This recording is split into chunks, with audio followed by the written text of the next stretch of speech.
Happy Friday. Happy Friday. I am so glad and excited to be having this conversation. I am Bonita Owens, Public Policy Director for NABO San Antonio. And every quarter, we do a segment called Ask the Expert. And today, we have one of my favorite experts, Dr. Arlene Siller, who is the CEO of Ascend Nonprofit and Business Solutions. And I'm going to share a little bit about her. Once I get my Dr. Arlene Siller is a renowned grant trainer, consultant, and writing expert with over 30 years experience. As a founder and CEO of Ascend Nonprofit and Business Solutions, LLC, she has led the firm to secure over $175 million since 2019 for nonprofits, government, schools, and small businesses. Arlene also coaches small business owners through impactful training and consulting. And she is also a NABO member and she serves on the board. So, Arlene, I want you to just tell a little bit, fill in the gaps, tell us a little bit more about yourself and how you even got into the work that you do. Sure. Well, thank you, Bonita. And hello, everyone. Really happy to be here. So I stumbled into this. I stumbled into every aspect of my business in terms of being a grant writer. So my background is actually in biomedical sciences. And I was a full-fledged scientist, lab coat and pipettes and everything before transitioning my skill sets over to the nonprofit sector and doing grant writing and fundraising. And so a lot of people will ask me, like, how did I make that transition? Well, in science, you have to write grants to support the work that you want to do as a scientist. My science was always funded. When I decided that I wanted to get out of science for various reasons, and I was looking for what was next for me, I went through an agency that helped not only with resume writing and interviewing skills, but also helped in the sense of doing a skills assessment. And that's when I found that grant writing came to the surface in terms of the skill sets that I had. My next question logically was, who hires people to do this? And they said, government. And I said, no, I'm just left there and I don't want to go back. And then they said academia. And I said, no, I just got my PhD. I do not want to go back to that environment. And then they said nonprofits. And I said, okay, I've never tried them. And I just fell in love with the sector. I fell in love with the work that they do. I submitted my resume for a job and got my very first interview and secured the job. So I didn't have to continuously interview. So that was great, and worked for them for 4.5 years as the head of their grants department, raised $35 million for them there. And in the science sector, over my career, plus my PhD, I had raised $85 million. So I found that my skill sets really did transfer, and I found a love and a passion for a sector that I had, only had experience with in terms of volunteering, giving my time, giving money, donations. But now there was a whole other area that I didn't know anything about. But was a natural at it. And when I worked for that organization in the first month that I was there, I helped them secure a $1 million HUD grant. So I figured out that I'm pretty good at this. And so then a couple of years later, I decided to start my own business. And 6 years later, Ascend is growing and thriving and has been sustainable. I love it. What a beautiful journey. And the fact that you knew what you did not want was as important as realizing, okay, this is the niche, right? This is where I fit. I love that story. So when you're talking about, so you mainly work with nonprofits, and I think when many small business owners may think, oh, I have to be a nonprofit to get a grant. So can you clarify what types of grants are available for small Sure. Our businesses? clients are cities and counties. So we do work for government. So many of the things that you see in terms of it could be anything from public health initiatives to sidewalks, drainage, trees that are planted, parks that are put up. Those normally come from grant dollars. Sometimes they can come from our tax dollars. But there's many different initiatives that can contribute to securing funding for those things. And so we work with cities and counties to be able to do that as well. Nonprofits are our other clients, as well as uh, institutions of education, K through 12, higher education, and then businesses. And so the way that we help businesses as it relates to grants, it depends on the type of business. But there are federal opportunities, or historically have been. Right now, we're in a little bit of limbo to see what's going to shake out. But I'll talk to you from a historical perspective. So we work with some businesses that are seeking SBIR or STTR funding. And so these have, sort of a research and development tech component. There may be some intellectual property. So they're a little bit more on the tech and science side of things. They don't exclusively have to be, but those are the types of grants that those businesses would go after. So SBIR, STTR funding. Also, there are sometimes opportunities from the Small Business Administration, the Economic Development Agency. There can be state and local grants. Again, I'm going to mention some things that are a little bit in limbo right now, but just to let people know, about what has historically been available to small businesses. But also minority and women-owned businesses, rural development, business expansion, job creation. Can also be when a city is trying to make an investment in maybe a particular area that has not had a lot of development. They're trying to change a particular area. If those of you who are happen to be in San Antonio, Houston Street downtown would be an example of that, where a city will put in a lot of money and look for those types of businesses that are unique, maybe not a chain type of restaurant. And so they'll offer particular types of grants for the businesses that they want to attract. It could also be for tax credits and initiatives.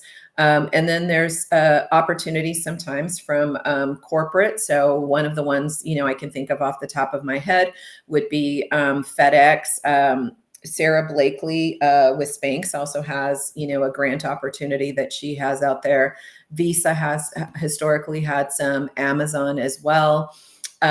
Google has one for startup Black founder businesses. And then there's some that are industry specific. So it could be like in agriculture, in healthcare and biotech, green and renewable energy, and then tech and innovation grants. So it just kind of depends.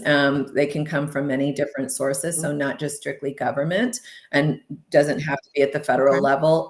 As I mentioned, cities and counties will often do that, as well as to put influx of opportunities for small businesses by making grants available. And then we also know that historically, in terms of disaster relief, so COVID, hurricanes, things like that, major fires, tornadoes, everything that we just saw happen in California. So there will be grant opportunities for those businesses out there as well. Okay. So it is vast and wide, multi-layered. Where would you suggest someone go to be able to, research? What are some of the best places in terms of, hey, industry specific, or for what I do, or to find out about Sarah Blakely's, or, Google's grants? Is there some platforms that you suggest? So Google is a great one, right? Or any type of search engine. Right. But you have to know what you're looking for. And so the type of grant is important. Um, Google is a great resource, but honestly, it can be anywhere. I have found grant opportunities on the back of a salad dressing bottle. I have found some going through an What? airport and just, kind of seeing an advertisement. If you are in a particular industry and there is an agency that either oversees it, has a newsletter, puts out some information, that would be another place. A Small Business Administration. One of the best ones, I think, is Hello Alice. So it is a free resource that you can sign up for. It is, they offer a lot, but anything from, even magazines, different, if you are like in the beauty industry, there are, things that come out, that you will find from their online publications, things like that. So they really are everywhere. And so you can sort of go down the black hole of trying to find them.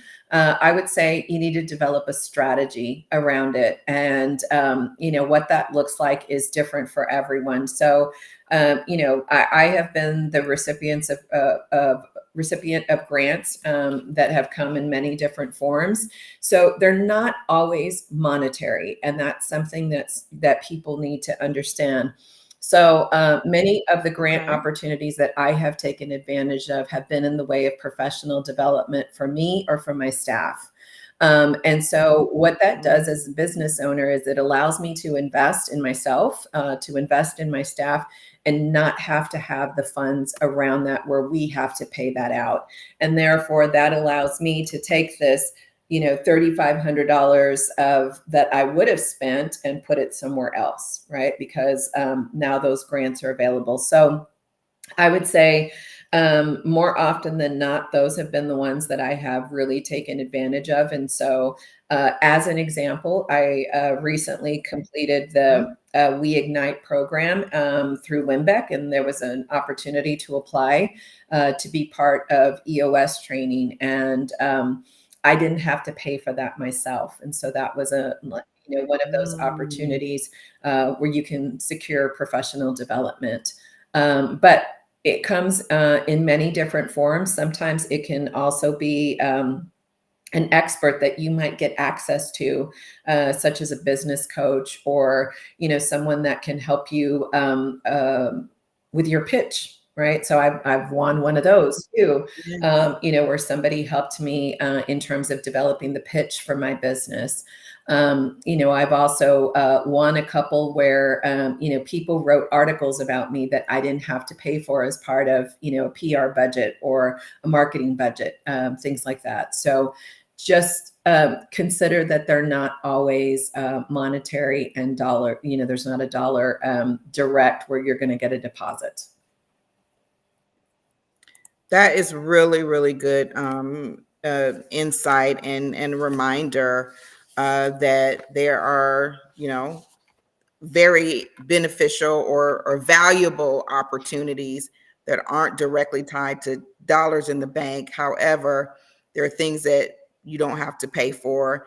And I mean, even I've seen you on advertisement, right? As Mhm, winning grants. And so there's exposure as mhm. well, being a part of these opportunities. So that is really good Yeah, we won a insight. commercial once I think, too. So, that was what? yeah, that was Really? featured on Spectrum, and it was a $5,000 value, and so we were able to have a commercial that at the time, especially, that wasn't something that necessarily I had as part of an expense or a strategy for my business.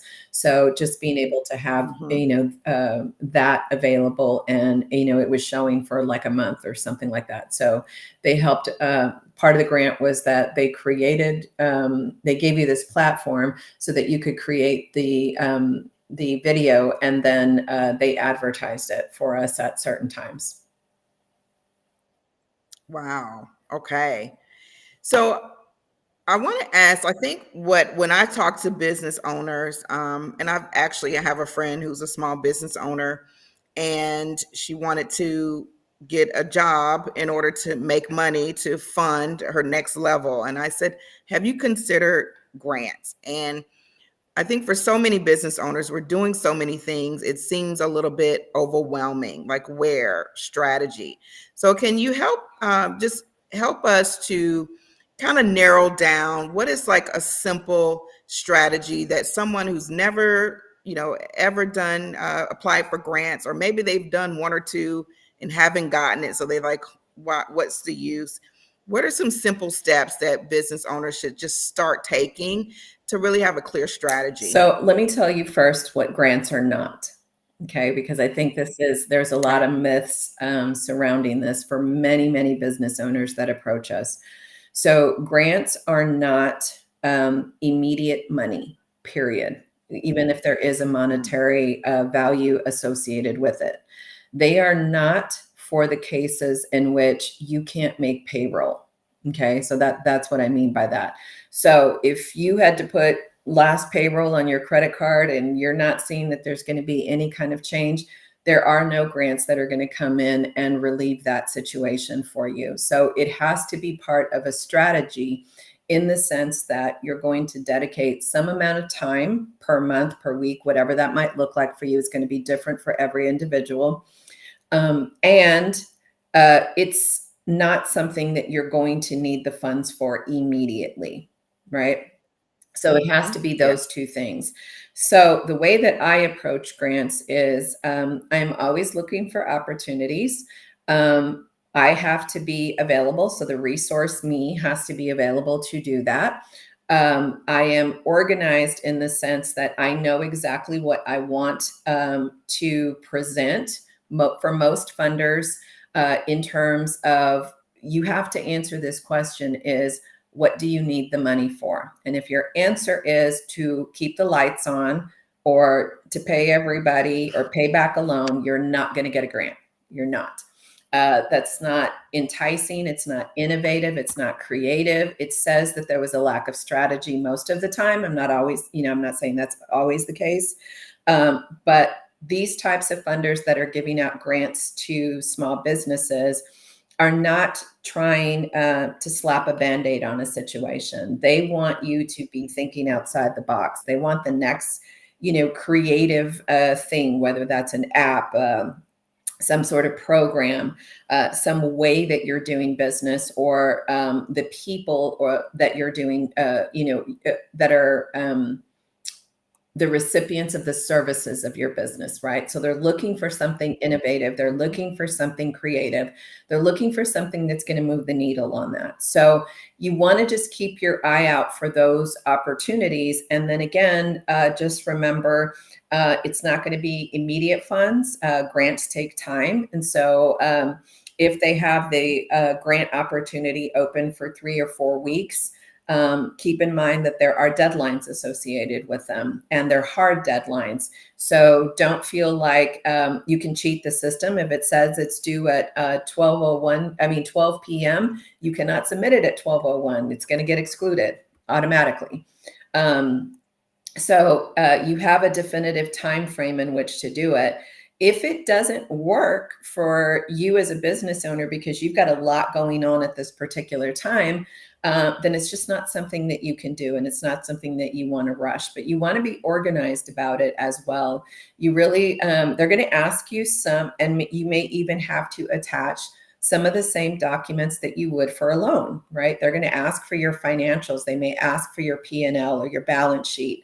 And then they're going to ask you, what do you want to do with the funds? And that's where you really need to spend some time about, not just what it means for you, but what it means for the people that you serve, or how it will change or transform lives, or, what difference is it going to make to the community or to the people that buy your products or your services or whatever. So really spending time on that and not looking at it from your standard standpoint of how you describe your business, but what does the reviewer want to see in your business? What's going to wow them, right?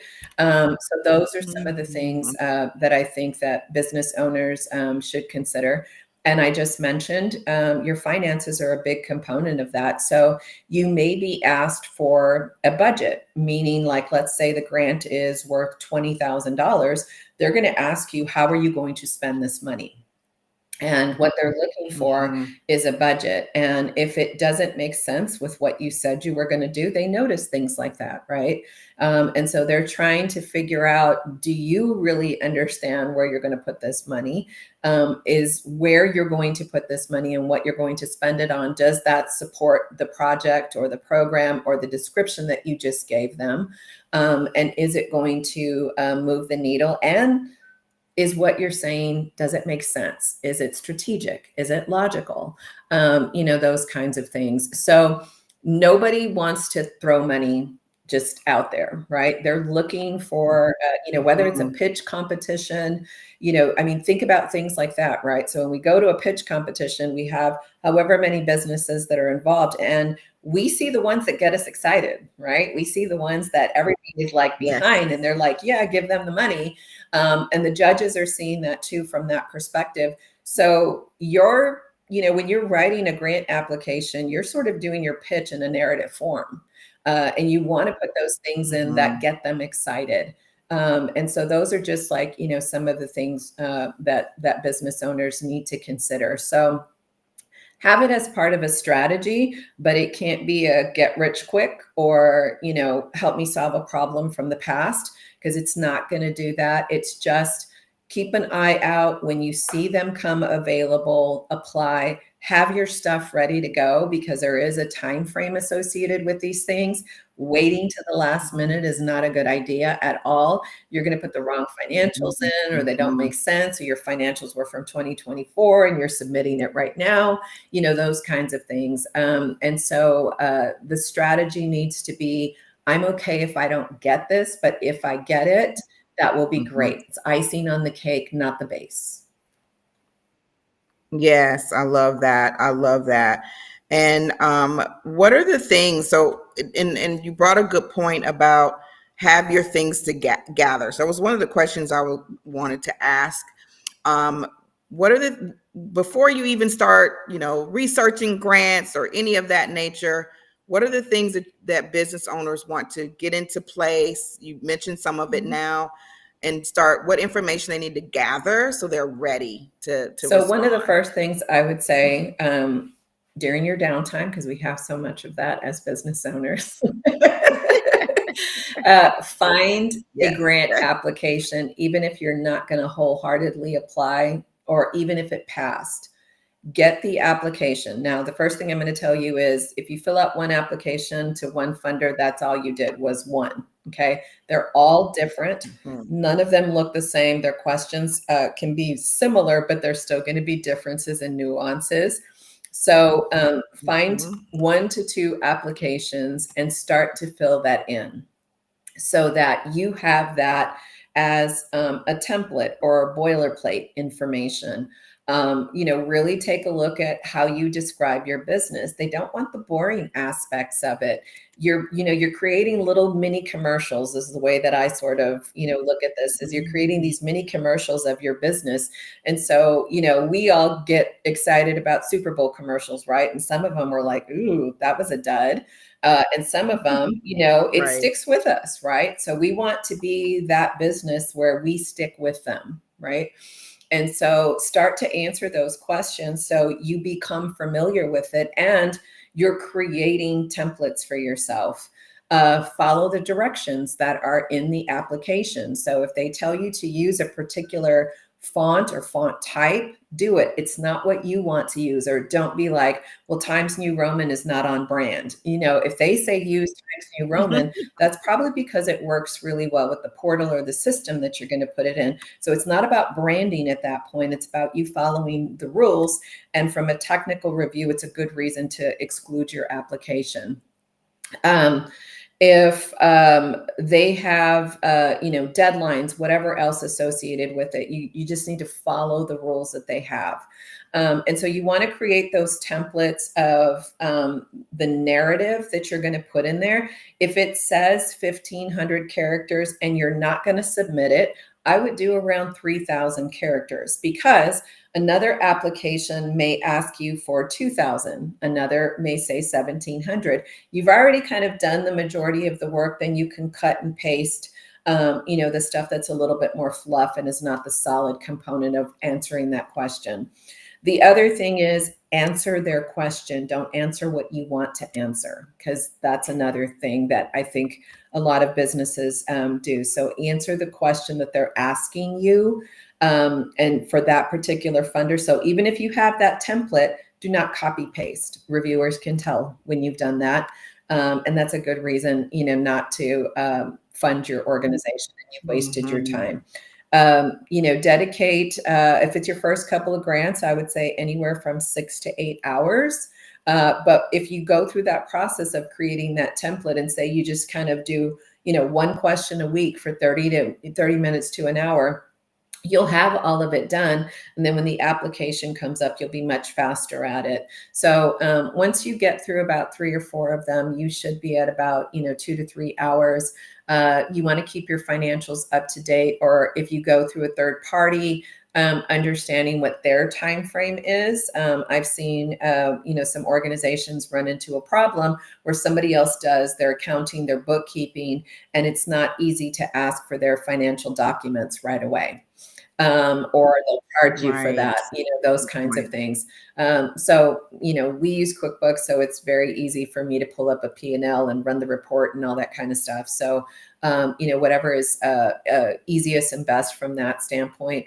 If you are working on a budget for a particular thing that you are asking for, I would definitely put that into an Excel spreadsheet, make sure all the numbers match. Even if you don't upload the Excel spreadsheet, keep it, because if you do go on, if it's a multi-round grant and you do get to go on to another round, they may ask you questions. And if you didn't write that down, you might not remember why you came up with that number.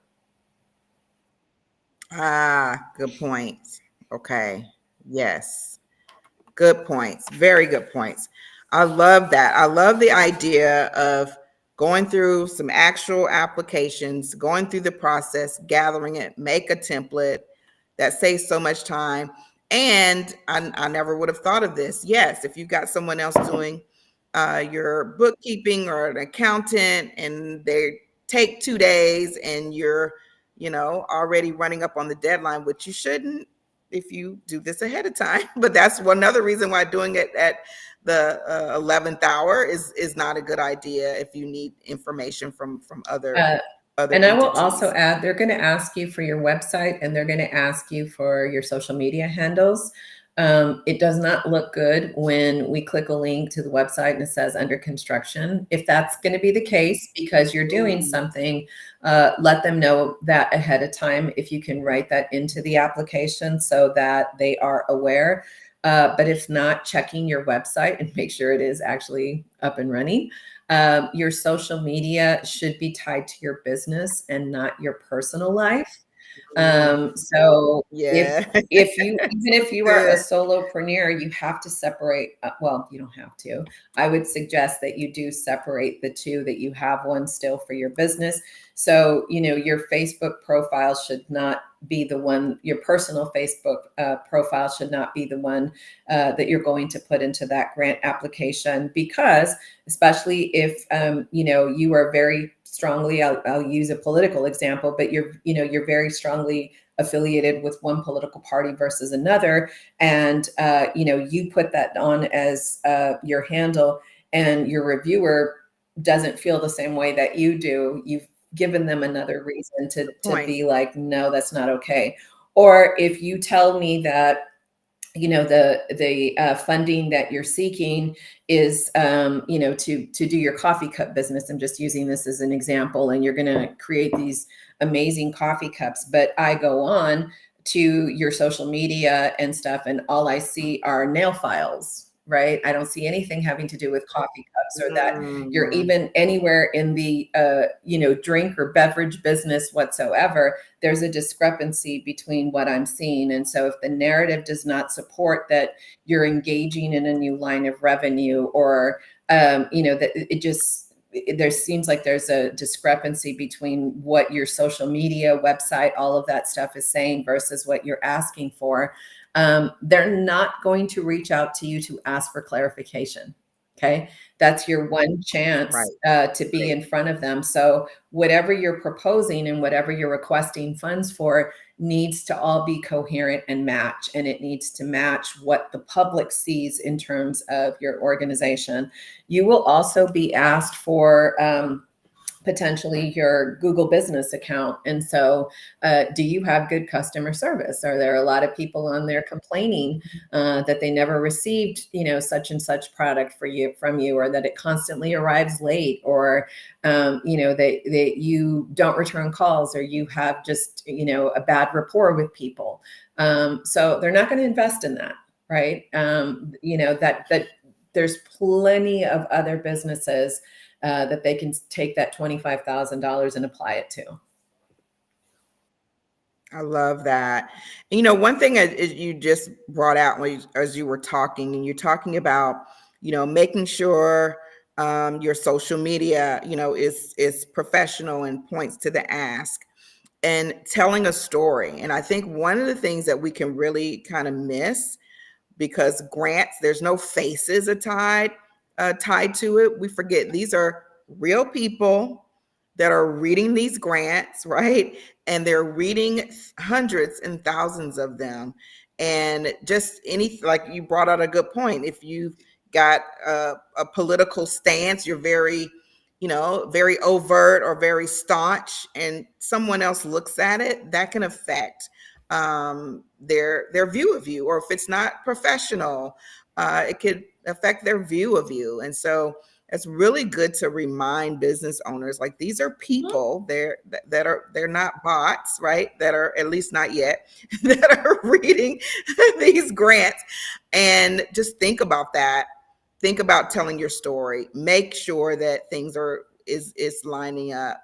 What you're asking is lining up with your public presence online. It's very, very, very important. And I love that. If you have any questions, please put it in the chat. Arlene will be happy to answer any questions that you may have about grant funding. The next question I want to ask is, what role does data play in grant applications, and how can small businesses effectively use it? It's going to be different depending on the type of business. Some are going to rely a lot more on data than others. So, for example, if you are a company that has a device that's going to go in humans or on humans, data is important, right? If we're, creating a coffee cup, there's certain amounts of data that's going to be important, materials, size, all those kinds of things. But one of the biggest things that they are looking for is, what is the return on investment? And so if we give your business $25,000, what does it mean for your business? How are you going to be different a year from now, 3 years from now? So that's the internal data that you need to have.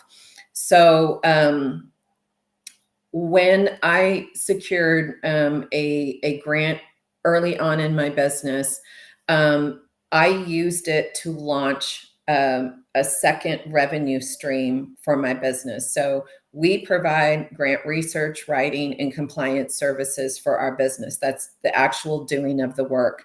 But I started to notice in my business that there were people that we wanted to help, but they could not afford our services. And so I had this idea of creating online classes that people could take and still learn the information for themselves, but they weren't in a position to get us to do it for them.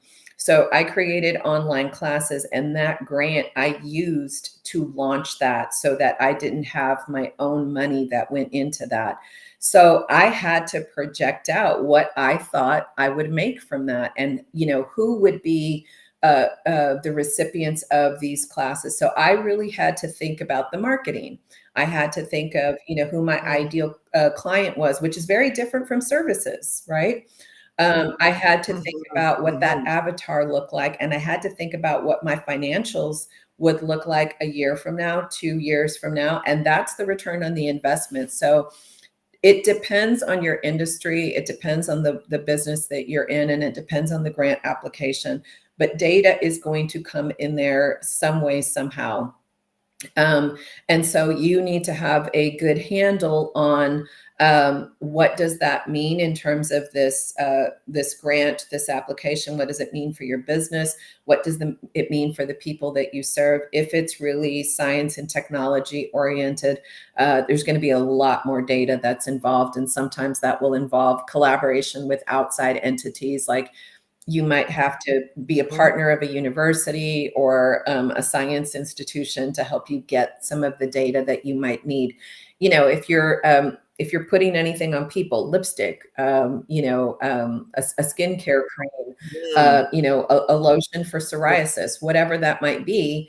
There's a lot more data that is going to have to go into something like that versus, the type of services or that we offer, or, the product in terms of online courses, right? Okay, that's really good. It's really good to know. Um, and have you seen, so when you talked about maybe partnering, right, with other universities to get certain numbers that you might need, um, how, like, there might be some things, what are other ways that business owners can get that support that they need in order to strengthen their grant Yeah, it application? depends on the work that you do, right? So, a common, not a common, but an example that I could provide is, let's say that there is a large federal opportunity, and it does not allow for for-profit businesses to apply for the grant directly themselves. And let's say that it's in Mhm. mental health services. That's the only example that I can come up with and think of on the fly. But there is a local nonprofit who can apply, and they do mental health services, but you also do them as well in terms of a private practice or something. That's an opportunity for Mhm. collaboration where that organization is going to be the prime on that particular grant application, and you're going to be a sub or a contractor to them to help meet the numbers that they Yes. need. So, look for those opportunities in terms of, and it could be city, county, because city and counties go after grant applications as well. Sometimes they Okay. will receive the grant, and then they will put out an RFP to other entities to be able to secure some of those dollars and get that work done, right? So Okay. there's Mhm. opportunities there too. So it's not just nonprofits; it's also education institutions, and it's cities and counties. So anyone else that can apply. If it is a larger initiative where they actually require, it's called collaborative fundraising, but they actually require different entities to be a part of the application.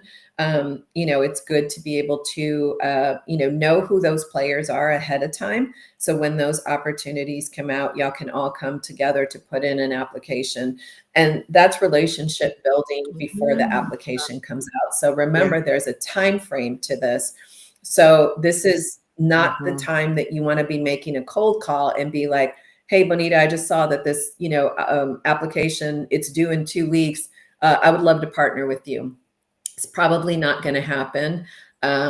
I wouldn't, Yeah. I myself wouldn't do that because there's a contractual obligation to those dollars. If I don't know you Yes. and I don't know how Yes. you run your business, and I don't even know what the state of what your business is in, that is not the time that I want to start going through that whole process when we have 2 weeks to a deadline. And so knowing what those Mhm. who those players are, or the ones that you potentially would like to partner with, establishing MOUs ahead of time, understanding exactly what the scope of work is for everyone involved, or the ways in which you might be able to, lend your services or product or whatever as part of that as well. So if you have devices, and I'm just making up something, but let's say that you have something that helps people with disabilities, and you're waiting for this potential opportunity to come, and you'd like to partner with some organizations that serve people with disabilities. You want to set all that stuff up ahead of time. You want to, make sure that the team is built. There's, the legal safeguards as far as MOUs, letters of support. You've talked through budgets, you've done all that stuff, so that when those opportunities present themselves, you're just working on the application and you're not trying to start a relationship at that point. Great, great, great, great points. Great points. I think that is another opportunity that people overlook, or, like you said, don't set themselves up for ahead of time. And it may not work because you haven't built the relationships and been really intentional about that. Thank you for that. Okay. I'm surprised. Normally we have people asking questions. So maybe even afterwards, if you put it the comments, we welcome your questions, and I can get that to Arlene to maybe answer some of those that haven't been answered. We've covered a lot here. So we're going to just wrap up in a few, maybe just one more question in terms of what do you think? I think what do you really want business owners to know? What are some of the biggest myths? You said one around people think it's a quick fix or quick money, right? And in terms of my friend, she wanted to scale and grow. So it was a longer term plan. So what are some of the things that you really want business owners to know in terms of grant funding, and maybe who's a best match to go after grant funding right now? There is no best match. It's going to really depend on your industry. It's going to depend on your type of business as well. There are opportunities for restaurants, right? That's obviously not going to fit for you and I, because you and I don't have a restaurant. Actually, I don't know if you do, but I don't think you do. I don't. So I don't. that's going to be industry specific, right? For a while, there was some that was, bars and restaurants. I've seen some for marketing and communications. That's not my area, so that's not going to be a grant for me. Some of them can just be in general, like woman owned or whatever. So it really just depends on where the funding is coming from, who it's coming from, and it's sort of their area of interest, right? So a couple of years ago, Kevin Hart had one, with his, I think it's his tequila company. If I'm wrong, I apologize on that. But anyway, they were looking for to support those businesses that were, kind of in that industry. So bar, restaurant kind of thing. FedEx has one. There is a component of where they ask in the question about, like, how often do you use services for mailing out your goods and products and things like that. That's not necessarily one I ever applied for, because I don't send things via mail. Everything for me is done electronically. Right. So I have just naturally figured out that's probably, they want someone that's constantly mailing things out. They have some products or whatever that's going out to people.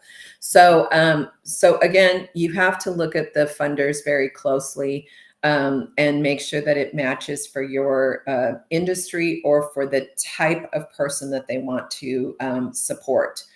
And then, with that, it's not easy money. It's not to make up for things. And I think that's the question that I get the most. We get calls, all day about, or, text messages or whatever with, I'm really in this bad situation as a business and I need money right away. Can you get me a grant? Wow. And the answer is no, we cannot. And nobody can. So it's part of a Right. long-term strategy. That's just a consistent strategy. So when you think of it that way, I will give you my own personal example. Last year I secured what ended up being, $20,000 in professional development for myself and for various members of my staff, And that has Mhm. really moved the needle for us. Now, it wasn't 20,000 that I got check in hand, but it was sending my people out to this training that would have cost me, at least double of that, right? Um, and Yes. and with Yes. that, they brought back those knowledge and skill sets to my business that helped us refine our systems and processes.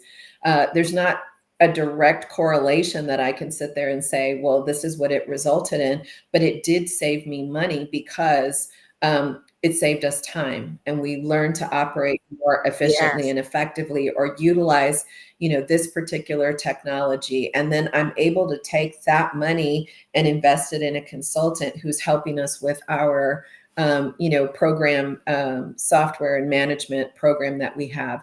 So again, just look at it as part of your overall strategy. It's a long-term type of thing. Sometimes it's Mhm. going to be, very quick. As we saw, during COVID, when disaster hits, you need to have your stuff like ready and, ready to go. And that those funds can tend to come about much faster because there's a crisis involved, right? And something, a natural disaster or something like Yes. that. So in those cases, we saw that those businesses that had access to their financials immediately were the ones that did better, that were able to secure those Mhm. dollars much, much faster. And Okay. so if you're still, kind of doing things in an Excel spreadsheet, or, the term in the industry is on a napkin, that can hurt you when those things happen. Also just being prepared in terms of, if a disaster happens, access to all your files. And I think, whether it is grants, contracting, whatever, is just being organized with your files so that you're not spending a lot of time looking for things that you have, but you didn't know where you stored them. Yes. So, That's so good. It reminds me of the saying, stay ready so you don't have to get yes. ready, right? And so whether it be grants or whatever opportunities, it's important. We do have a question. I'm so excited, from Denise Garcia. Thank you so much for your question. She said you mentioned about free online courses, and I was going to ask you about that too, and resources. When does that where are you with the online course is what I was going to ask. Is it launching anytime soon, and do you have any resources that people can Yeah, so we access? do have our courses online are not free. They do have Okay. a cost associated with them, and they are available on our website. But there are sometimes free resources. So the women's business centers offer them. It doesn't have to be in your particular area. You can look at WBCs across the country. Hello Alice also sometimes has some free resources available. NABO does as well. It might be at the national level and not Mhm. necessarily here locally. The chambers of commerce will as well. And so just different business membership groups can have those available to you. And there are some funders that fund that as well. If you are a woman-owned certified, there are a lot of opportunities within WIMBEC to have free resources in terms of, how do you do grant writing, and, some of the other types of webinars mainly that you can take. Okay, wonderful. So you have the online course. Yes, it is not free. However, where can we I'm gonna put your website up for people. Is it the Ascend? What's your website? AscendNBS.com. Okay, mbs.com. Uh, M like money. Okay, is this right? And Make here, sure it no, is that's in. not it. Okay, That's not in. correct. I said in like Nancy. Nonprofit and business solutions. And Oh, no, no, MPS. no. You're Okay. totally getting it all wrong. Here, No. let me do it. Can I Oh, do it? okay. I don't know. All right. It's Ascend NBS. There you go. Yeah. Okay. Okay. I didn't get it all wrong. I was clarifying. MC, that's a whole other company. You're sending them to the wrong. I said M like money. You say yeah. Okay, got it. We got that. Go to her website, and if you want to check out the course, and yes, she gave lots of free resources as well. Webeck is one. There's so many free resources that that will help you with the information that you need. Let me also However, just say there might really be some quickly, people. if you go to any site and they are requesting a credit card or some form of payment, get off of it. Grants do not charge you to apply. Okay. So just, there's lots of scams Good out point. there overall. So if any website is like, grants for women or whatever, and you go to it, and in order to access it, you have to put your credit card information, anything like that. They're requesting some sort of payment. It is not legit. So just get off of it. Great. Uh-oh, I messed up. Great, great, great point. Don't pay to apply. Very, very good point. That's a red flag. Okay. That is definitely a red flag. Um, one other question, if you have any more questions, but we're rewinding down. But one other question I definitely want to ask you, Arlene, when you talked about storytelling, and that's a process and a skill for many business owners. Oh, I have two questions. That wasn't the question, but I'm throwing one in because I have a last one. Where can business owners get support with crafting their story? Oh, well, Do you know of yeah. So any? I'm going to assume for a minute that most people who are on here might be in San Antonio, and if this is not the case, I'll tell you about some stuff that's national. So San Antonio Okay. has a great community that supports small businesses because we employ the majority of people in San Antonio. Period. So Launch SA, Maestro Center, UTSA, Sage, all have great resources to help you in terms of crafting your message. NABO does as well. So looking at those resources that are available, going when they have those webinars or when they have those workshops, so that you can actually work not only going to a pitch one helps you too. Of course, that's for in person or virtual, and it's sort of your elevator pitch kind of thing. Or for a competition, all of those things help you. But being aware when you're reading things yourself, like what are the things that grab your attention? What are the things that create and stir some sort of emotion? We all can remember certain commercials either because there was a jingle in there, or they just pulled at our heartstrings, or brought about some sort of emotion, joy, whatever. So whatever your business is doing, that message that you want to create, those are the things that you want to work on. And so there's a lot of resources. If you are not in San Antonio, the SBA offers a lot. SBDCs offer a lot as well. Women's business centers, again, will have that. So look at your local small business and entrepreneurial system in your city or county, wherever you are, and see what is available. The beauty is there is so much available online and in webinars. I do know some coaches nationally too that work on that help you work on your storytelling skills. Of course, those are going to be paid, but if that is something that you really feel like you need help with, then it might be where a coach, needs to help you with that.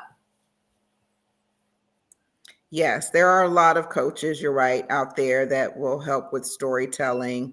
And I suggest that you do your research on any of those. And you're so right. San Antonio, I will say, is one of the best places for support and resources for small business. So if you are in San Antonio, please, please, please use these resources. They are there for you. We are all paying for them. So use those resources that's available. One last question. There are people that want to, you know, love what you had to offer today, may love you. They want to know how to work with you. So who is your ideal client? What businesses are ready to work with Ascend? So our ideal clients are, cities, counties, nonprofits, education institutions, as I mentioned, and they are ready to work with a consultant to do services, and they have an understanding that there is a component where they're going to have to pay for our services, but also be collaborative in that process. So while we do, relieve individuals of most of the work. We still don't work for your organization or for your business. And so you are still going to have to help us in terms of strategy, documentation, all those kinds of things. So we write about what you tell us. We write about what you have given us. And so if you are not active in that process, and that's just not for us, it's for any consultant, right?